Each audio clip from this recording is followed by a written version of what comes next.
কি করছো তুমি? জল কি করছো?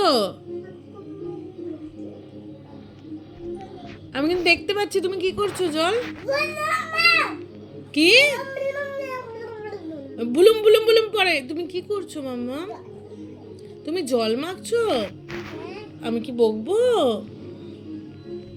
আমি কি তোমায় বকবো? বকি? তা তুমি কাঁদবে না তো? তার থেকে ভালো তুমি জলটা রেখে দাও, তাহলে আর বকবো না। এই, আমি কিন্তু বকছি এবারে। এবার বকি, এবার একটু বকি।